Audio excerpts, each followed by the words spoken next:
एक तो मुझे डर भी लग रहा है क्योंकि फ़ोन मैंने वहाँ पे रखा हुआ है, कोई बंदा भाग के पीछे से आएगा और कैमरा को उठा के लेके भी जा सकता है। ये जो दो स्टोन आप देख रहे हो ना, इसमें एक तो है पाब्लो एस्कोबार का स्टोन और दूसरा है लिमोन करके उसका पर्सनल बॉडीगार्ड था, उसको यहाँ पे दफनाया गया है। पाब्लो एस्कोबार नहीं भी होता तो एक और नया पाब्लो एस्कोबार बन जाता, क्योंकि उस टाइम पर जो सिचुएशन थी कोलंबिया के अंदर या फिर पूरे लैटिन अमेरिका के अंदर वो इस तरीके की हो गई थी। पाब्लो एस्कोबार और बाकी ग्रुप्स के बीच में लड़ाई एकदम पीक पे पहुंचने लग गई थी, तो पाब्लो एस्कोबार ने सीधे इस टाइप के ऑर्डर से दे रखे थे, जहाँ पे भी 5 से 6 से ज़्यादा बंदे इकट्ठे हो रखे हो ना, सबको उड़ा दो। पाब्लो एस्कोबार भाई जब बोलीविया जाता है कोका प्लांट को ढूंढने, कोका प्लांट वही जो कोकेन बनाने में हेल्प करता है, तो यहीं से असली चीज़ें स्टार्ट होती है 1975 से। पाब्लो एस्कोबार ने भाई दुनिया का one of the biggest kind of amusement park बनाया था खुद के लिए। इसका नाम था हासिंदिया नेपोलिस।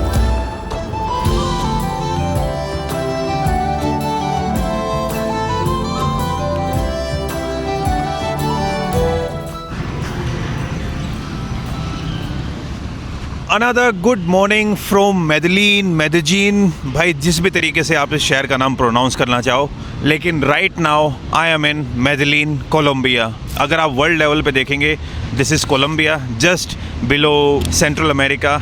कोलंबिया के थ्रू ही आप नॉर्थ अमेरिका की तरफ जा सकते हो, through Panama, through Darien Gap, and right now I am in the central of Colombia, Medellin. और भाई आप वीडियो के टाइटल से समझ गए होंगे कि आज मैं क्या करने वाला हूँ। एक तो मुझे डर भी लग रहा है क्योंकि फ़ोन मैंने वहाँ पे रखा हुआ है, कोई बंदा भाग के पीछे से आएगा और कैमरा को उठा के लेके भी जा सकता है, लेकिन कोई नहीं यार, थोड़ी सी थ्रिल लाइफ में है ना, चलती रहनी चाहिए। Right now I am in the drug capital of the world. अभी की नहीं, पुराने टाइम की बात कर रहा हूँ। 1970 से लेकर 90s के बीच में ये दुनिया का सबसे ख़तरनाक शहर हुआ करता था, only because of one person, and उस बंदे ने जो कार्टेल स्टार्ट किया था। हाँ जी, right now I am talking about Pablo Escobar Gaviria. भाई पाब्लो एस्कोबार का आई थिंक मुझे इंट्रोडक्शन देने की ज़रूरत नहीं है। दुनिया में जितने भी लोग हैं, खास करके जिन्होंने नेटफ्लिक्स के नार्कोस के पहले 2 सीज़न देखे होंगे, उन सबको पता चल गया होगा कि भाई हु इज़ पाब्लो एस्कोबार। लेकिन फिर भी मैं बता देता हूँ भाई, कोलंबिया के अंदर एक पौधा होता है, उस पौधे को बोलते हैं कोका। ये जो कोका पौधा है ना, ये यहाँ के ट्राइबल लोग पिछले 2-3 हज़ार सालों से यूज़ करते हुए आ रहे थे, मेडिसिन पर्पज़ के लिए, या फिर जिसको नींद नहीं आती, या फिर थोड़े बहुत नशे के लिए। लेकिन 1970s आते आते क्या होता है, कोलंबिया के कुछ नोटोरियस ड्रग लॉर्ड्स क्या करते हैं, वो सोचते हैं ना भाई, क्यों ना इस कोका पौधे को नेक्स्ट लेवल पे लेके जाया जाए। और फिर भाई कोका से बनती है कोकेन, और जब वो कोकेन बनी तो भाई इस कोकेन ने पूरी दुनिया के अंदर एक तहलका मचा दिया था। बात है 1970s की। 1970s के दौरान मेदेलीन के अंदर एक बंदा होता है, पाब्लो एस्कोबार गाविरिया, और वो देखता है कि भाई काफ़ी लोग ड्रग्स के थ्रू अच्छा खासा पैसा बना रहे हैं, क्योंकि उस टाइम पर कोलंबिया के अंदर जो मैरिजुआना है उसकी स्मगलिंग स्टार्ट हो गई थी यूएसए के अंदर। लेकिन वो जो बिज़नेस था ना, वो इतना लुक्रेटिव नहीं था, उसके अंदर रिस्क भी ज़्यादा थे, एंड उसके अंदर कंपटीशन बहुत ज़्यादा था। पैसा था लेकिन कंपटीशन भी उतना ही ज़्यादा था। तब भाई यहाँ के उन बिजनेसमैन को एक अपॉर्चुनिटी दिखती है, और उनको दिखता है कोकेन, और उस तरीके से उन्होंने कोकेन यूएसए के अंदर सप्लाई करना चालू किया, यूरोपियन मार्केट के अंदर चालू किया। और जैसे ही ये कोकेन आता है, उसके बाद भाई पूरी दुनिया के अंदर तहलका मच जाता है। 1970 से स्टार्ट करके 1993 आते आते जब पाब्लो एस्कोबार की डेथ होती है, he was 7th richest person of the world. Within a span of 20 to 25 years उस बंदे ने ऐसी ऐसी चीज़ कर डाली जो आप और हम सोच भी नहीं सकते हैं। बस एक कॉन्टेक्स्ट के तौर पे समझाता हूँ। एक बार कोलंबिया के अंदर एक प्रेसिडेंशियल कैंडिडेट थे जिनको पाब्लो एस्कोबार बिल्कुल पसंद नहीं करता था, और पाब्लो एस्कोबार को उससे थ्रेट थी। पाब्लो एस्कोबार ने उस बंदे को मारने के चक्कर में पूरी प्लेन के अंदर बम फिट कर दिया और उस प्लेन को उड़ा दिया। उस प्लेन क्रैश के अंदर काफ़ी लोग मारे जाते हैं, लेकिन मज़े की बात और देखो, जिस बंदे को मारने के लिए बम प्लांट किया था प्लेन के अंदर, वो बंदा बच जाता है, क्योंकि वो बंदा प्लेन बोर्ड ही नहीं करता है। तो इस लेवल के सीन हुए थे कोलंबिया के अंदर, मेदेलीन के अंदर। लेकिन अभी के साथ अगर आप सिचुएशन कंपेयर करोगे, सिचुएशन हैव चेंज्ड कम्प्लीटली। अब आप मेदेलीन के अंदर ऐसे प्यार से आसानी से घूम सकते हो। नॉर्मली मैं टूर्स लेता नहीं हूँ, लेकिन आज के लिए भाई इस जगह को एक्सप्लोर करने के लिए कार्टेल के रिगार्डिंग जितनी भी पुरानी डिटेल्स हैं, पाब्लो एस्कोबार रिगार्डिंग जितनी भी डिटेल्स हैं, और उन सब को घूमने के लिए आज मैंने एक टूर बुक किया है। टूर वाले लोग यहाँ से मुझे पिक करेंगे 9 बजे के अराउंड, और आज पाब्लो एस्कोबार से रिलेटेड, मेदेलीन कार्टेल से रिलेटेड जितनी भी चीज़ें हैं वो सब हमें घुमा के लेके आने वाले हैं।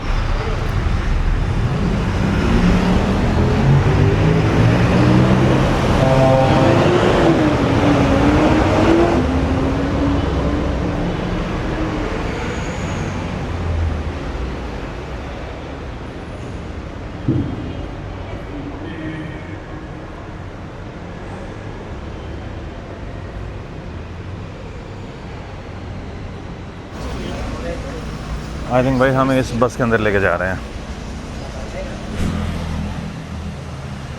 भाई जो हमारे टूर वाले भाई साहब हैं वो बता रहे हैं कि ये पाब्लो एस्कोबार का घर था जहाँ पे लास्ट टाइम वो रह रहा था।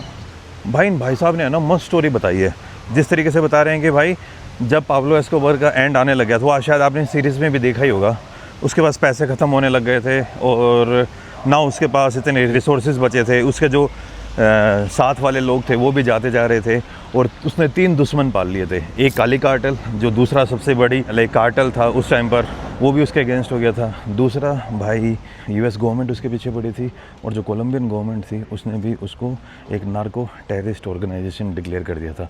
तो ये तीनों एक साथ मिल गए थे और ये तीनों बनते हैं पाब्लो एस्कोबार का डाउनफॉल का सबसे बड़ा रीज़न। भाई आप लोगों ने सीरीज़ के अंदर देखा होगा जो पीछे वाला घर था वहाँ पे पाब्लो एस्कोबार रुका हुआ था लास्ट टाइम, और वहाँ से फिर जंप करके इस छत के ऊपर आया था जहाँ पर पाब्लो एस्कोबार को शूट किया गया था। आई थिंक आपने सीरीज़ में देखा ही होगा कि एक छत के ऊपर मरा था, तो यही वो छत है, वही वो नेबरहुड है। और भाई बहुत तगड़ी स्टोरी है जो भाई ने बताई है, वो मैं आपको टूर से फ्री होने के बाद बताऊँगा। नीचे एक कैफ़े बना रखा है यहाँ पर, ये हमारी बस है भाई जिसके अंदर हम घूम रहे हैं।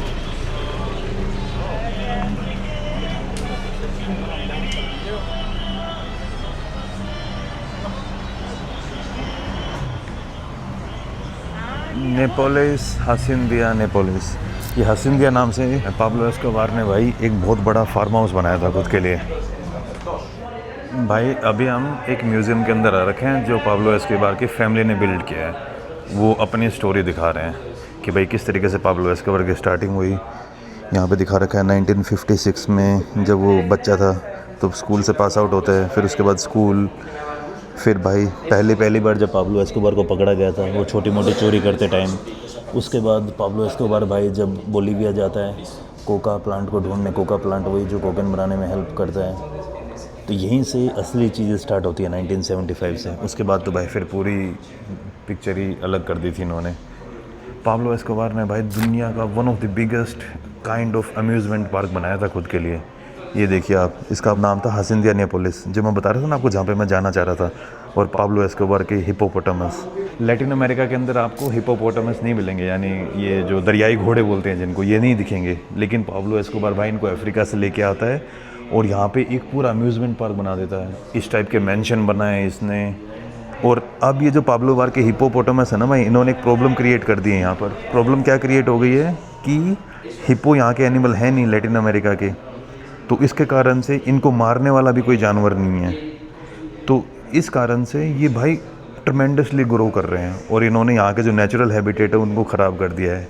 तो यहाँ पे जब आप आओगे ना, इनको बोलते हैं पाब्लो बार्स हिप्पोपोटामस। पाब्लो बार की जो पर्सनालिटी भी थी ना वो भी हिप्पोपोटामस जैसी ही थी कि भाई वो अपनी फैमिली को लेकर और ख़ुद को लेकर ना बहुत ज़्यादा एग्रेसिव रहता है। और ये आप देखेंगे ये उस टाइम की जब उनकी जो मेंशन थी उनके अंदर इस टाइप की लॉकर्स होते थे जिनके अंदर पैसे रखे जाते थे। और भाई पाब्लो एस्कोबार का जो मेडलिन कार्टर था जो पाब्लो एस्कोबार ने बनाया था, एक टाइम पर इतने पैसे कमा रहा था कि भाई मान लो यूएस के अंदर $10 के नोट के अगर 10 नोट बनते हैं उनमें से 2 नोट कोलंबिया आते थे, यानी यूएस के 20% जो $10 के बिल थे वो कोलंबिया में आते थे। इतने बड़े लेवल पे काम कर रहे थे। इनके पास इतने लोग ही नहीं बचे थे कि ये पैसे को ऐसे ऐसे काउंट कर सके। तो फिर उन्होंने नया तरीका क्या अपनाया, उन्होंने एक ईंट बनानी स्टार्ट की। जैसे ये ब्रिक देख रहे हो आप, ये ब्रिक बनानी स्टार्ट की और we can open it. Open, amigo. Tell your friends you're gonna have a safe like this. Make some money. Oh man, See, they had a lot of money, so this is a lot of value. In order to lower the volume of the money, you would buy diamonds, emeralds, bars of gold. The reason why they were counting the money is because they were making between $400 and $500 million approximately every 2 weeks. Oh man, So this is how much money they were making. Every week. Every week, every 2 weeks. Every bill weighs a gram. It doesn't matter if it's $1 or 100. So they would divide the amount of the money plus the weight, and that's how much money they really had in the division. I heard some stories that we still can find those like dollar bills The thing is that when you touch money, you have a bacteria in your hand. Yeah. If you hide it, you put it on the ground or you put it in walls, this bacteria turns into a fungus. And the And it fungus eats the- destroys the paper. So if you find money of Pablo, it's not going to be good anymore. It's just going to turn into dust. Now if you find a stash with diamonds and gold, then you made some money. तो भाई वही मैं बता रहा था, ये जो भाई बता रहे हैं कि भाई उनके पास बंदे ही नहीं बचे थे पैसे काउंट करने के लिए, तो पैसे को किलो में नापते थे. No I don't want to take photo. No, I'm not asking you to take any photos. Over there on the wall, this is a stash. Go tell your friends this is a stash. Do it on your video of how they used to have back then. This is a wall, there's space, and another wall. 2 walls in one. In the middle, you could hide money. हाँ. So, give you this is a stash. ये एक stash है भाई जहाँ से पैसे निकलते थे और देते थे.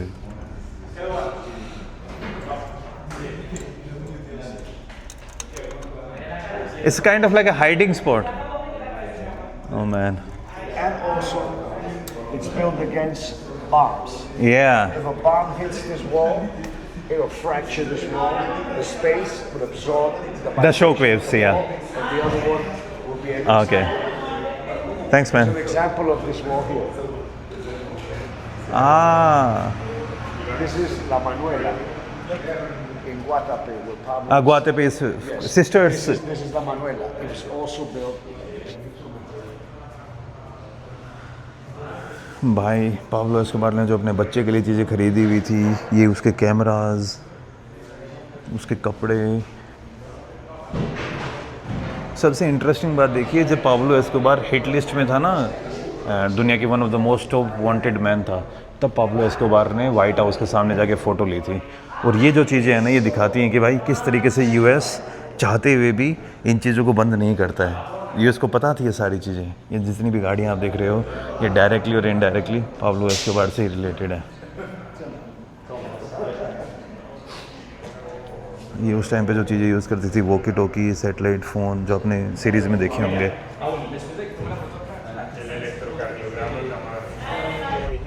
भाई अभी जो पाब्लो एस्कोबार की फैमिली के द्वारा बनाया गया म्यूज़ियम था, उससे निकल के हम दूसरी जगह पर जा रहे हैं.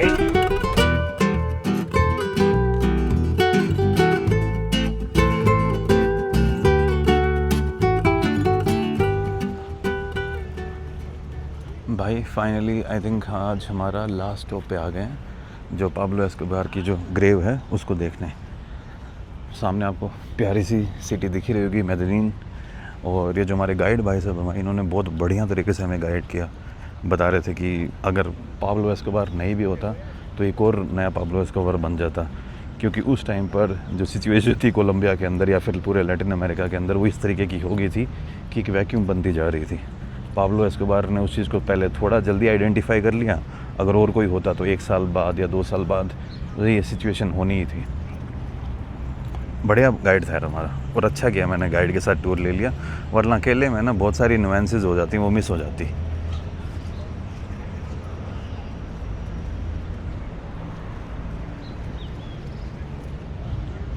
तो भाई यहाँ पे जो पाब्लो एस्कोबार है उसको बरी कर रखा है. ये जो 2 स्टोन आप देख रहे हो ना, इसमें एक तो है पाब्लो एस्कोबार का स्टोन और दूसरा है लिमोन करके उसका पर्सनल बॉडीगार्ड था, उसको यहाँ पे दफनाया गया है. वैसे पाब्लो एस्कोबार की मम्मी, पापा, उसके बाकी रिलेटिव्स, उनकी नैनी, और मतलब 8 तो ब्लड रिलेटिव्स हैं और 2 ऐसे जो भाई उसकी लाइफ के साथ हमेशा रहते. उसकी नैनी और उसका जो पर्सनल बॉडीगार्ड था, जो भी उसके साथ ही मारा गया था. ये देखिए, बाकी आप कहीं पे भी चले जाओगे ना तो इतनी ज़्यादा भीड़ नहीं दिखेगी, लेकिन जो पाब्लो एस्कोबार की ग्रेव है यहाँ पे काफ़ी लोग आ रखे हैं. कुछ भी को लाइक वो एक लेजेंडरी चीज़ करके गया था, not in a good way. Legend I think वो होता है ना जिसको लोग याद रखें, दैट कैन बी गुड और बैड.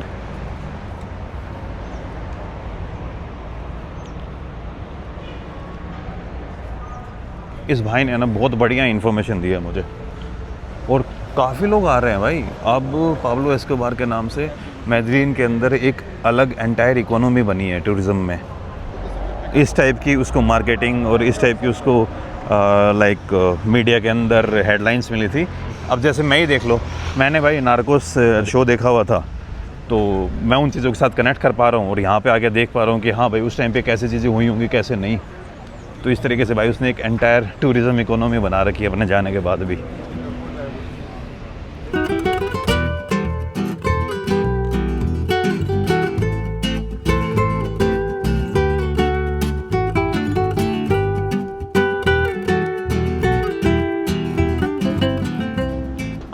तो भाई आज हमारे दिन का जो टूर है वो यहाँ पे ख़त्म होगा। Like this is the last place we are visiting. And ये पार्क है भाई जो यहाँ के विक्टिम्स थे, जो नार्को टेररिज्म के दौरान जो लोग यहाँ पे मारे गए थे।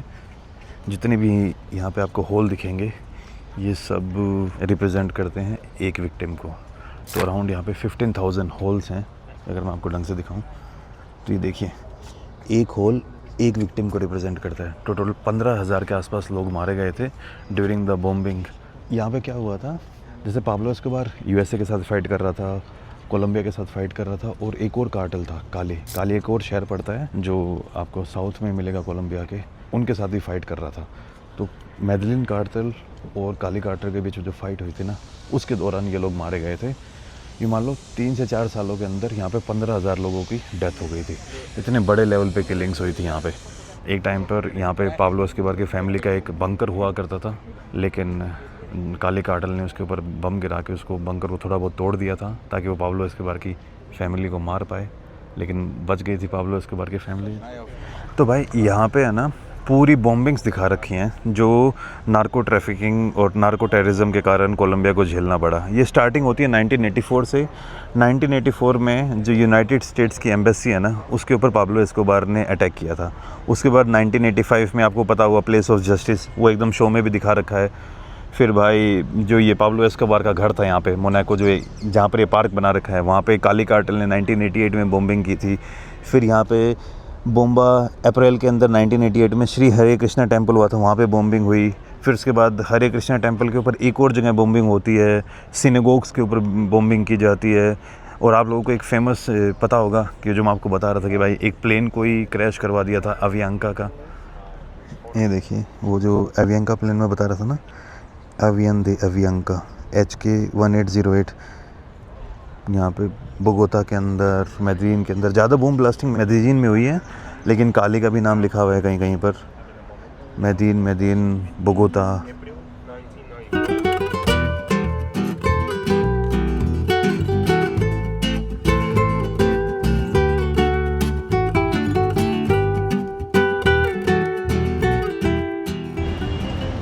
भाई जहाँ पे टूर स्टार्ट हुआ था ना, मैं वहीं पे वापस आ चुका हूँ। टूर मेरा ख़त्म हो चुका है। आके भाई मैंने लंच किया और पोर्चुगल एंड उज़्बेकिस्तान का मैच देखा, जिसमें भाई रोनाल्डो ने फाइनली अपना खाता खोला। और अब वापस से 2 जगह और बच जाती हैं यार, जहाँ पर जो जगह इस टूर के अंदर इंक्लूडेड नहीं थी। सबसे पहले तो यार मैं एक बात बताना चाहूँगा, इस वीडियो के थ्रू मैं कोई ग्लोरिफिकेशन नहीं कर रहा हूँ, और जो एक चीज़ है उसको बस देखने का ट्राई कर रहा हूँ कि भाई जो मैंने नार्को सीरीज़ के अंदर देखा और यहाँ पे आके जो लोग हैं यहाँ पे क्या फील करते हैं। लोगों ने यहाँ पे पाब्लो एस्कोबार को काफ़ी मोनेटाइज़ किया हुआ है, विच इज़ लाइक कि ठीक है भाई, उसके दम पर एक छोटी मोटी टूरिज़्म इकोनॉमी चल रही है मेडलिन के अंदर भाई, जहाँ से अपना उसने empire. ¿Qué pasa, amigo? ¿De dónde eres? ¿De dónde eres? Buena. Yeah, India. Ah, welcome. From Muchas- Cartagena. Cartagena. Yeah. I was there in Cartagena. Yes. Yeah, muchas gracias, amigo. Nice to meet you. Gracias. ¿Cómo te llamas? David. David, मुझे gracious. कोमत यामस मतलब भाई आपका नाम क्या है? और भाई ने बोला था दोंदेस, मैं समझ नहीं पाया दोंदेस का मतलब यही होता है भाई कहाँ कैसे किधर, मतलब लोकेशन से रिलेटेड होता है दोंदेस। हाँ, तो ये कहता है भाई कि यहाँ के लोगों ने ऑफ कोर्स उसको मोनेटाइज कर रखा है, लेकिन उस बंदे ने यहाँ पे जो आतंक मचाया था ना भाई, वो यूँ मान लो यार, नार्को ट्रैफिकिंग ड्रग्स तक ठीक थी, आप सप्लाई कर रहे हो, लेकिन उस बंदे ने भाई बॉम्ब से उड़ा देना, यहाँ की डिपार्टमेंट ऑफ जस्टिस को बॉम्ब से उठा देना, कि पूरी गवर्नमेंट बिल्डिंग को मतलब कि 7,000 किलो के आसपास TNT यूज़ करके एक गवर्नमेंट बिल्डिंग को ख़त्म कर देना, एक प्लेन को जिसके अंदर भाई नॉर्मल सिविलियन लोग थे, एक बंदे को मारने के चक्कर में एक पूरी प्लेन को डिस्ट्रॉय कर देना। और फिर भी भाई आपको यहाँ पर मेदीन के अंदर एक एरिया पड़ता है, तो बेसिकली क्या था वहाँ पर पहले जैसे अपने शहर का कचरा नहीं होता डंपस्टर, जहाँ पे कचरा डंप होता है वो जगह थी। और वहाँ पे जो लोग भाई कचरे से उठ के जो प्लास्टिक उसमें से निकालते थे और वहीं पे रहते थे, वहीं से खाना ढूंढ के खाते थे। मतलब कि एक्सट्रीम में गरीब जो लोग आप सोच सकते हो ना, उन गरीबों के लिए पाब्लो एस्कोबार ने 400 से 500 फैमिलीज़ के लिए घर बनवा दिए। और उनके लिए ना पाब्लो एस्कोबार काइंड ऑफ एक भगवान बन गया।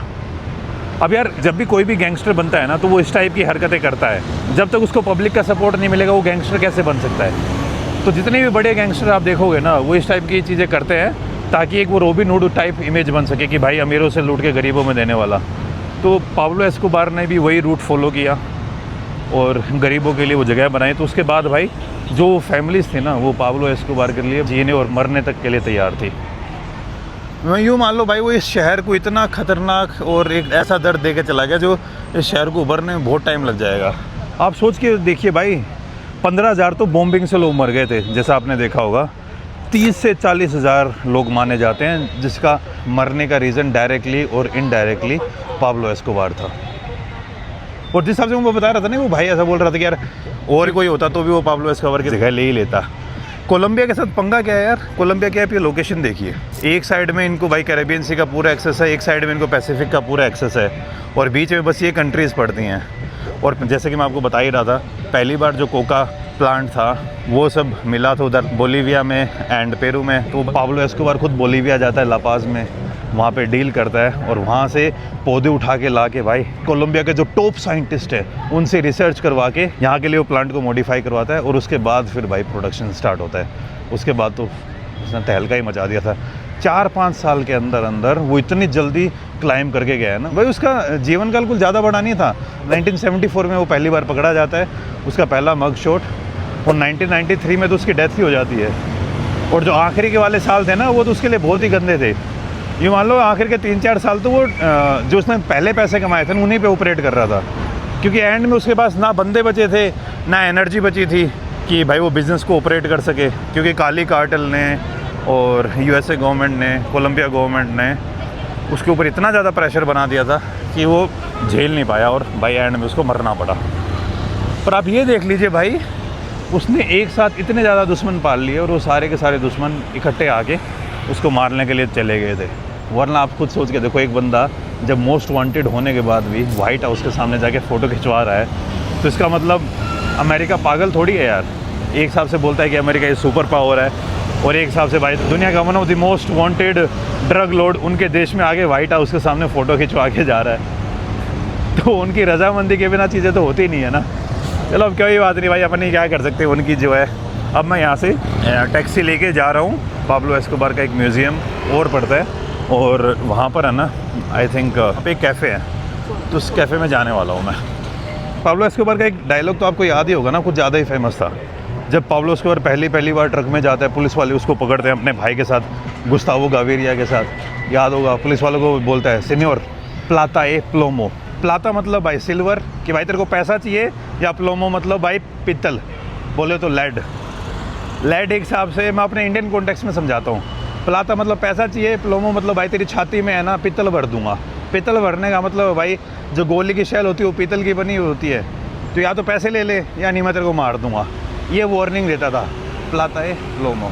जितनी इसके बारे में बात कर रहा हूँ, लोकल मेरी तरफ देखे जा रहे हैं कि साले हमारे शहर को बदनाम कर रहे हैं, फिर आ गए। मैं तो ये सोच रहा हूँ आज से, जब पाब्लो एस्कोबार की डेथ हुई थी या उससे पहले जब वो खास करके पीक में था, उस टाइम पे मेदेलीन का माहौल रहा कैसा होगा भाई। आप कैसे खुला तो घूम ही नहीं सकते होगे, हर जगह चोरी चकारी, मौत का डर।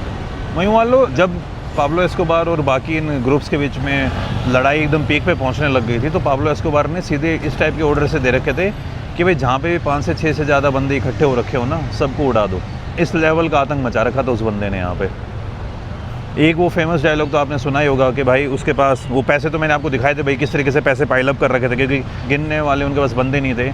और वो एक हफ्ते में भाई लगभग 1 से 2 लाख रुपए के तो रबड़ खरीद लेते थे अपने पैसों को बांधने के लिए। इतना पैसा आ रहा था उनके पास। तो कितने बड़े लेवल पे पहुंच गए थे बंदे। और इतने बड़े लेवल पे हर बंदा है ना, जब तक सिस्टम उसका साथ ना देना, डायरेक्टली और इनडायरेक्टली नहीं पहुंच सकता। उसने ना सिस्टम को तो सच में हैक कर लिया था भाई। जब वो खुद को सरेंडर करने वाला था, लिटरली भाई उसने ये बोला था कि भाई तुम्हें मुझे पकड़ना है तो बोलो बताओ क्या करना है। मैं खुद के लिए एक जेल बनाऊंगा। उसने भाई खुद के लिए जेल बना दिया। आज तक इतिहास में कभी आपने सुना है कि कोई क्रिमिनल खुद जेल बना के खुद ही उस जेल को मैनेज करता है और खुद ही वहीं पे रहता है? ये उस बंदे ने करके दिखा दिया था। तो सिस्टम के अंदर वो इतना अंदर तक पहुंचा हुआ था, और जिन भी बंदों ने उसके बारे में थोड़ा बहुत भी कुछ बोलना चाहा, सबको एलिमिनेट कर दिया। अब टैक्सी का वेट कर रहा हूँ भाई। मैंने बाइक टैक्सी ऑर्डर की थी, बाइक वाला तो आया नहीं है, तो कार ऑर्डर की है वापस से। एक तो ये भाई नहीं रुक रहा भाई।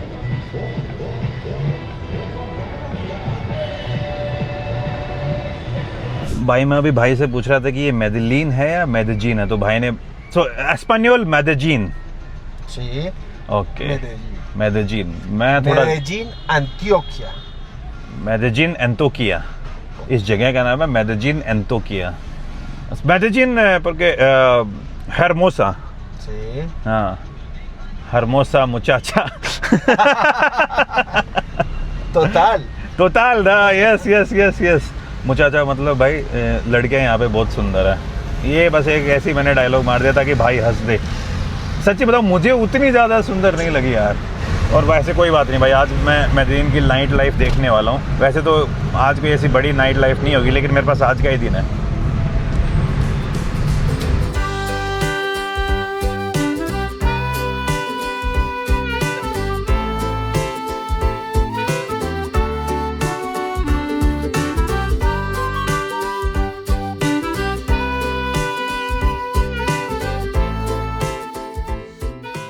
तो भाई मैं अभी हम no I don't need it, that's it. Solo cafe. How much? Only coffee? Yes. ये देखिए भाई, यहाँ पे अल पात्रोन नाम से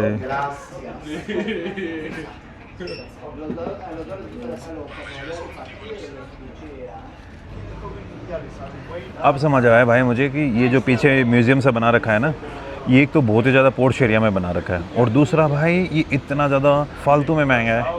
मैं किसी क्रिमिनल की हिस्ट्री देखने के लिए, चलो मैंने सुबह इस टूर के लिए पैसे दे दिए थे, लेकिन एक्स्ट्रा यानी अब मैं यहाँ पे आया हूँ तो मुझे $40 और पे करने पड़ेंगे अगर मुझे इस म्यूज़ियम को देखना, जो लमसम भाई 3,800 रुपये हो जाते हैं। ऐसा नहीं कि पैसे नहीं है मेरे पास, लेकिन इट्स नॉट वर्थ इट कि भाई एक ऑलरेडी मैंने इस क्रिमिनल की इकोनॉमी में अच्छा खासी हेल्प कर दी है यहाँ पर, ये 1-2 वीडियो बना के, लेकिन इससे ज़्यादा नहीं भाई।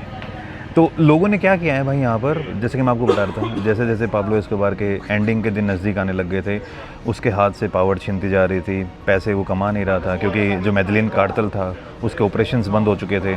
अपनी ज़िंदगी के 8-9 महीने तो उसने अलग अलग जगह भाग के काटे हैं। जैसे जिस घर में वो, जहाँ पर मैं सबसे पहले गया था ना, हमारे ग्रुप वाले भाई साहब बता रहे थे कि इस टाइप के घर उसने मेदलीन के अंदर 100 के आसपास ढूंढे हुए थे, और हर घर में वो 3 दिन से ज़्यादा नहीं रुकता था। उसने अपने रूल बना रखे थे कि भाई, क्योंकि वो भागते हुए अपनी फैमिली के साथ भी नहीं रह सकता है, उसने अपनी फैमिली को बाहर भेज दिया था कि भाई तुम किसी न किसी कंट्री के अंदर असाइलम लेने का ट्राई करो, सब कुछ करो।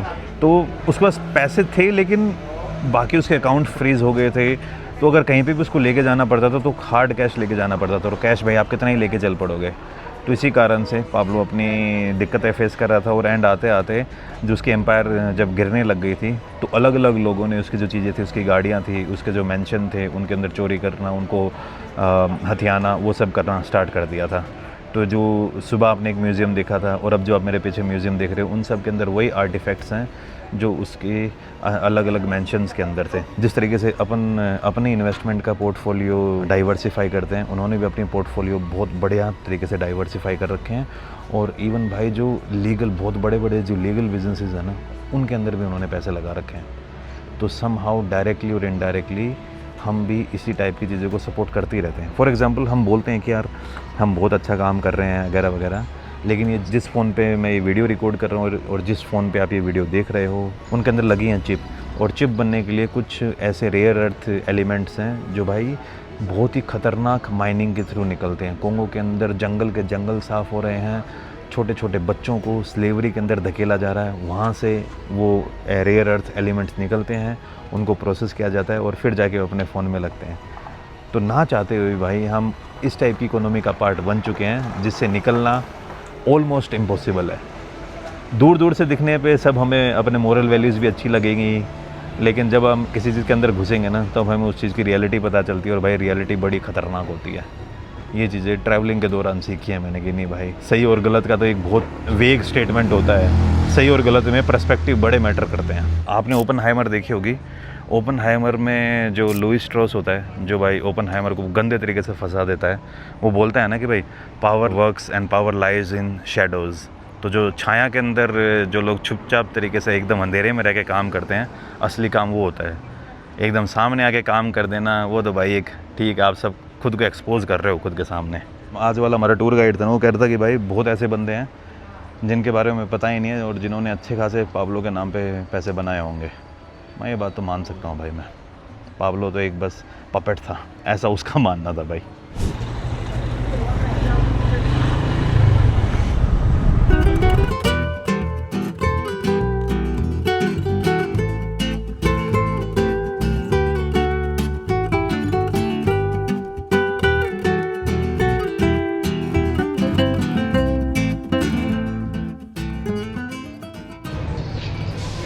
भाई उस बाइक वाले भाई ने मुझे यहाँ पे छोड़ दिया है और अब मैं इस वीडियो को फिनिश करने वाला हूँ। बस वीडियो फिनिश करने से पहले मैं एक चीज़ क्लियर करना चाहता हूँ। आप ये मत सोचना कि यार कि भाई मैं किसी रिलीजन को टारगेट कर रहा हूँ। आप किसी भी सोसाइटी में देख लीजिए, जितने भी इस टाइप के बंदे मिलेंगे आपको, वो खुद को बहुत ज़्यादा रिलीजियस शो करते हैं। रीज़न बिंग कि रिलीजन का यूज़ करने से भाई उनको अनेक लेजिटिमेसी मिल जाती है। और जब भी इस टाइप के बंदे राइज़ करते हैं, और मैं इसमें पॉलिटिशियंस का भी नाम ले रहा हूँ, मैं नहीं कह रहा कि वो कत्ल करते हैं, घूमते हैं, इस टाइप की हरकतें करते हैं, लेकिन पब्लिक फिगर जब भी कोई बंदा बनता है ना, तो उसको रिलीजन का, यूथ का, इन सब का साथ चाहिए होता है। जिस तरीके से भाई पाब्लो एस्कोबार भी क्या करता था, जो अलग अलग स्पोर्ट्स इवेंट होते थे उनमें जा के वहाँ पे यूथ को डोनेशंस बहुत देता था। उन डोनेशंस के बेसिस पे वो यूथ के बीच में एक बहुत फेमस बंदा बन रहा था कि यार नहीं, ये बंदा हमारी यूथ को समझता है। ओल्ड एज को टारगेट करना, गरीबों को टारगेट करना, ये कुछ बेसिक हैंडबुक्स होती हैं पॉलिटिशियंस के लिए एंड क्रिमिनल्स के लिए। इवन तो दोनों अलग अलग चीज़ें हैं, पर मैं एक बात बता रहा हूँ कि किस तरीके से लोगों के माइंड के ऊपर जीता जाता है। और इस मामले में भाई पाब्लो ने स्टार्टिंग के अपने दिनों में बहुत बढ़िया तरीके से काम किया था एंड उसी का फल उसको बाद में मिला। लेकिन उसने इतने बड़े बड़े एनिमीज़ पाल लिए थे और उस लेवल पे उसने आतंक और कत्लेआम मचा दिया था कि उसका बचना ऑलमोस्ट इम्पॉसिबल हो गया था। और एक बात और बताना चाहूँगा यार, ये जो जितने भी ये सूखे टाइप के नशे हैं, फिर चाहे मैरिवाना ले लीजिए, ये मैथ ले लीजिए जो ब्रेकिंग बैड के अंदर दिखा रखी थी, फेंटालाइन एक और होता है, इस टाइप के किसी भी टाइप के ड्रग ले लीजिए भाई, इनसे जितना भी हो सके ना, जितना भी क्या, अल्टीमेटली कोशिश करो कि इनको गलती से चखो भी मत कि एक बार ट्राई करने में क्या जाता है ना भाई। आपको पता नहीं चलेगा कि कब वो एक बार ट्राई की हुई चीज़ आपके माइंड को इस तरीके से चकमा दे देगी कि आप कभी उससे उभर ही नहीं पाओगे।